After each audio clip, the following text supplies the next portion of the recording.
Hi there, this is Ranjit, and in this video we'll be doing the full in-depth review for this Asus Zenfone 2. And the biggest thing about this Zenfone 2 is that it comes with 4 gigs of RAM. Yes, 4 gigs of RAM. So let's get on with the in-depth review of this Asus Zenfone 2. And I have been testing this Asus Zenfone 2 for about 12 days before producing this review. I used the Asus Zenfone 2 as my primary phone for 4 days and later on for about 8 days as my secondary phone before producing this review. And overall, I would say this Asus Zenfone 2 offers incredible value for the price, and the model of Asus Zenfone 2 that we have is the 4 gig variant. Also, the model number is known as the ZE551ML, and in India, this 4 gig model that comes with 32 gigs of internal storage is being sold for around 20,000 on Flipkart. So let me actually start with the physical overview. The screen size has been bumped up compared to the Zenfone 5. Now this Zenfone 2 has a 5.5 inch screen, and this has a 1080p screen. There are also other variants of the Zenfone 2. For example, there is another variant that comes with just 2 gigs of RAM that has a 720p HD screen, but there is also one more variant that sells for around 15,000 and that also has a 1080p screen, and it's IPS grade screen. And as you can see, the screen quality is actually very good. The viewing angles are nice as it's IPS grade screen. But one thing to note is that I have kept it on manual setting right now, but if you go to auto, the auto setting is actually pretty dull, as you can see. So that is one thing I have noticed, but if you manually adjust the brightness, it is pretty decent. Also, I did test this phone in direct sunlight, and also in direct sunlight it's actually pretty legible. So the screen quality is pretty decent, I would say. Now let me actually talk about the physical overview first. And here on the top, as you can see, we have the 3.5mm headphone jack, and this is the power on off button, and this is at a very awkward location. I'll talk about that a bit later. We also have the secondary noise cancellation mic, and if you notice, we have nothing over here. We just have an indent to open the back cover. I'll open that a bit later. And here we have the micro USB slot that'll be used for charging, the main microphone, and again nothing. Moving towards the back, we have the volume rocker, the 13 megapixel camera, and dual tone flash. And we have the Asus branding, and on the bottom we have an opening for the speaker. And again, the unique thing about this Zenfone is that it is powered by an Intel Atom processor, which is actually a quad-core processor clocked at 2.3 gigahertz. And let me actually open this back cover. You can easily open this one. And it looks like a metallic finish. As you can see, it looks actually pretty cool. But this is not metal. This is still plastic.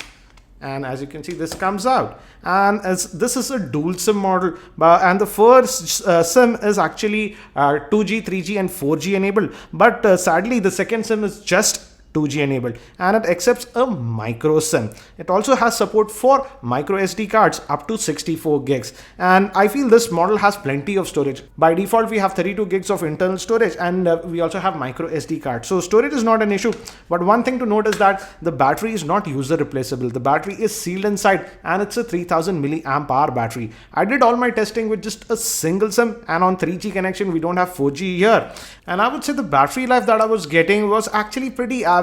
On a typical day's usage, I would say by the end of the day, when I was around 15% or so, I would say I was able to get just around 2 hours 40 minutes to 45 minutes of screen on time. So it's not very bad. For example, to give you an idea, if I can start comparing it with some other Android devices, for example, the Nexus 5 used to just give me about 2 hours 30 minutes of screen on time. So I would say the battery life is average. It's not excellent, but it's not bad also. For example, I also used the Galaxy S6, and on that I can get a screen on time of around 3 hours 40 minutes. So strictly speaking, the battery life is just decent. But again, I did all my testing in the normal mode. I did not use any smart saving or the power saving modes that we have. If you use that, you might be able to get a little bit more battery life. So strictly speaking, I would say battery life is sort of average in my opinion. Also, the good thing is that this Zenfone comes out of the box with Android version 5, that is Lollipop. So you're getting that out of the box.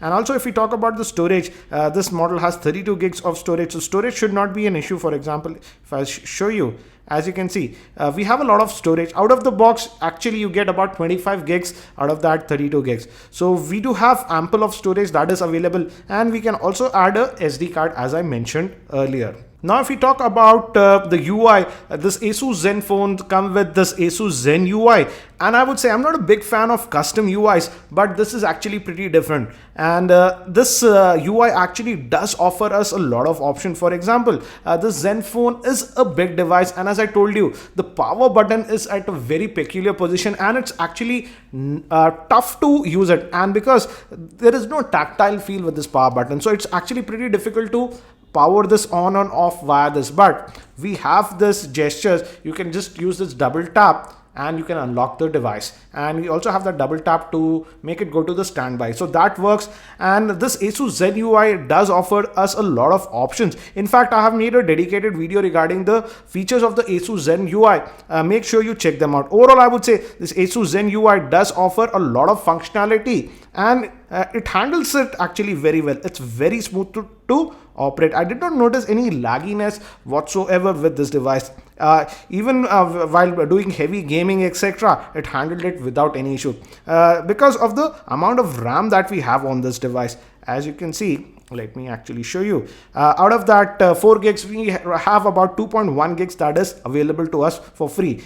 You can kill the apps, and in fact, I actually tested this device. I could actually load 3 big games in the memory. Then also it was not out of the memory, and you could easily swap. So in terms of multitasking, it's sort of a monster, I would say. For example, if you're using one app and after some time you go back to some other apps, they will still be in the memory and they load instantly. That way, the performance in multitasking is very good on this device. Also, it handles everything very well, I would say, in terms of web browsing, gaming, etc. It handles everything very well. For example, and this is the default keyboard. I am not a big fan of this keyboard. Yes, it has a dedicated number row and everything. I installed for my testing. When I was testing it, I just reset this device earlier. But in my testing, I actually started using the Google keyboard, and that worked a lot better in my opinion. And as you can see, in terms of web browsing, etc., the performance is very good. Again, as expected, it's sort of a beast. And let me actually now talk about what's powering this device. The Zenfone 2 is powered by the Intel Atom quad-core processor clocked at 2.3 GHz. It has 4 gigs of RAM, 32 gigs of internal storage. The GPU is the PowerVR G6430, and the screen is a 5.5 inch. That's a 1080p IPS grade screen. Moving towards the camera, the rear-facing camera is a 13 megapixel shooter with dual LED flash, and the front-facing camera is a 5 megapixel shooter. Moving towards the battery is a 3000 milliamp hour battery, but it's not user replaceable. Another good thing that I like about this device is the SAR rating. It has pretty low SAR values of just 0.351, so that is also very good. Now, if we talk about the cellular call quality, some of you have asked me about it, and I have to say the cellular call quality that I was getting on this device is again excellent. I even made some very long calls, over 40 minutes or so, and it never got disconnected, and the call clarity was excellent. So in terms of call clarity, I have no issues with this device. But one thing you might have noticed is that on the bottom we have these 3 touch type capacitive buttons. This is for the back, home, and this is for the multitasking. But one thing is that these are not backlit, which is sort of annoying. Yes, they do give haptic feedback whenever you touch on them, but again, I think so Asus has skimmed here. They are simply not backlit. Also, when it comes to the size, I do feel that the Zenfone 5 is slightly bigger because of this extra bezels. But I got used to it within about 3 or 4 days. But certainly in terms of size, it's a big device. But again, one thing I have to say that in terms of holding it, it offers actually pretty decent grip thanks to this curved back. It's actually easy to hold. Also, in terms of looks department, I know the looks are subjective, but I do feel that this device actually also looks pretty cool. And now when we move to gaming, I did try this device with a lot of heavy games also, like Asphalt 8, Modern Combat 5, and even Nova 3. And as you can see, it handled all these games without any issues. Yes, with extended gaming over 15 minutes or so, it was getting a little bit warm, but not very, very hot, I would say. So also in terms of gaming, the experience was pretty decent. Now, when we move to the camera, the rear-facing camera is a 13 megapixel shooter, whereas the front-facing camera is a 5 megapixel shooter. And here I would say the camera performance is just okay, nothing that great.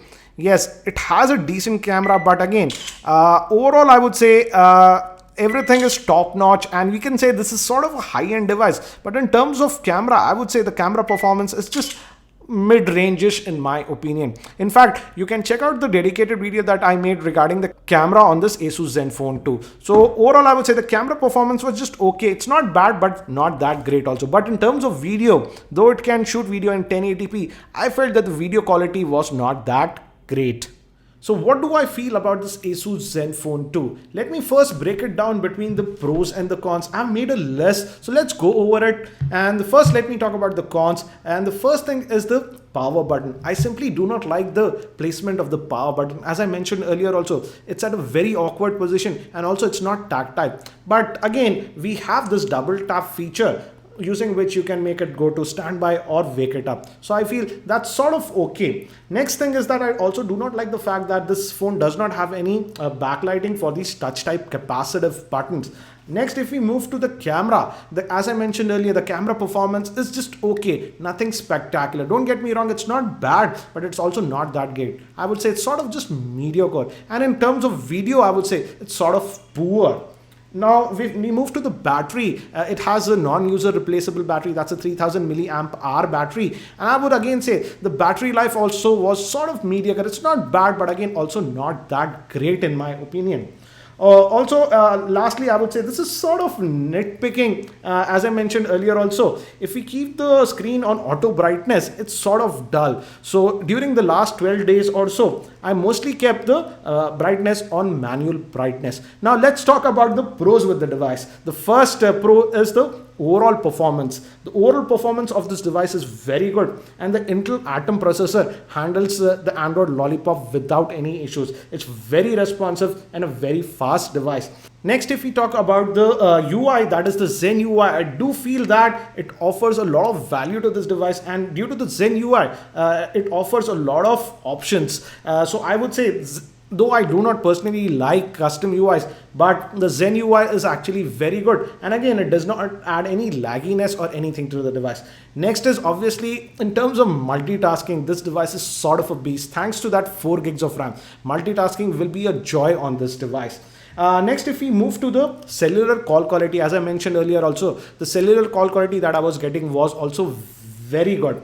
I also tested the headphone via my headphones. The output via the headphone jack is also very good. So if you're a music lover, you'll enjoy that. Also, in terms of screen, if you keep the screen on full brightness, even in outdoor condition that's in direct sunlight, the screen is fairly legible. And lastly, I like the fact that it has a very low SAR value of just 0.351. So overall, as you can see, this Asus Zenfone is a pretty good buy for around 20,000. Yes, it's not without its flaws. The major flaw I would say is very average battery life and the average camera. But apart from that, overall, I would say if you take into account the price to performance ratio, I would certainly give this Asus Zenfone 2 a big thumbs up. I've also posted several other videos on the Asus Zenfone 2 covering its various other aspects, so make sure you check them out. And if you found this video helpful, I'll appreciate if you can click the thumbs up. And if you're not subscribed to my YouTube channel, hit that subscribe button. It's free to subscribe. Thanks for watching. This is Ranjit, and I hope to see you in my next video.